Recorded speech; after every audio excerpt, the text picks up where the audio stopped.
পরের উপকার করা ভালো, কিন্তু নিজেকে পথে বসিয়ে নয়।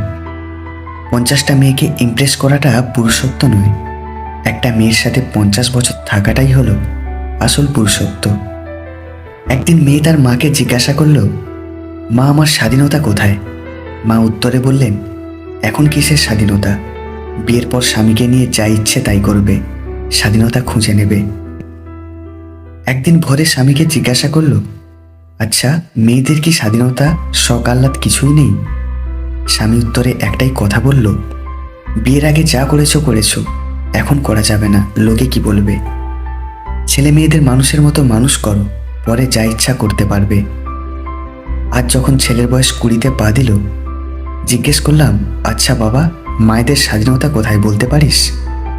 ছেলে মস্ত বড় গম্ভীর মুখে উত্তর দিল, এখন কি আর ওই বয়স আছে নাকি যা ইচ্ছে করবে?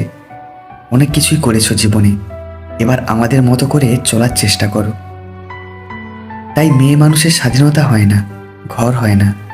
তারা মানিয়ে নিতে নিতে আর স্বার্থের সবটুকু দিতে দিতে মৃত্যুবরণ করে। হাঁপিয়ে গেলেও থামা যাবে না, কারণ তুমি নারী। মাঝপথে কারোর হাত ছাড়া যাবে না, কারণ তুমি নারী। সমাজের কোনো নিয়ম ভাঙা যাবে না, কারণ তুমি নারী। একবারের বেশি ভালোবাসা যাবে না, কারণ তুমি নারী। কষ্ট হলেও কাজ করতে হবে, কারণ তুমি নারী। নিজের ইচ্ছে বিসর্জন দিতে হবে, কারণ তুমি নারী। নিজেকে প্রমাণ করতে হবে, কারণ তুমি নারী। পুরুষকে খুশি করতে হবে, কারণ তুমি নারী। গরু ঘাস খেয়ে দুধ দেয়, আর সাপ দুধ খেয়েও বিষ দেয়।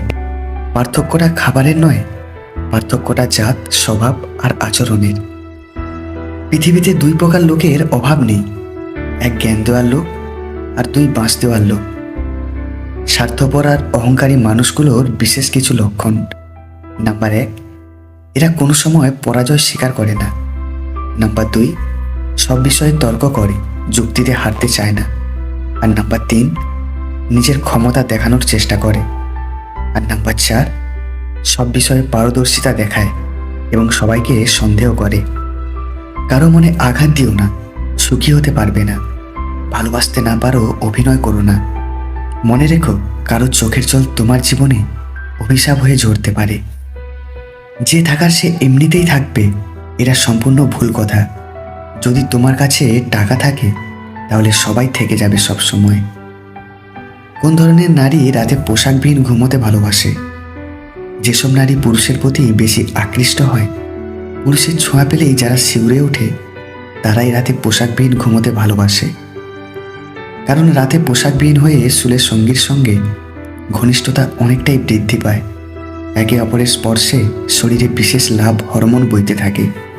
এর ফলে শারীরিক ক্লান্তি দূর হয়, প্রেম অক্ষুণ্ণ থাকে, সম্পর্ক মধুর হয়।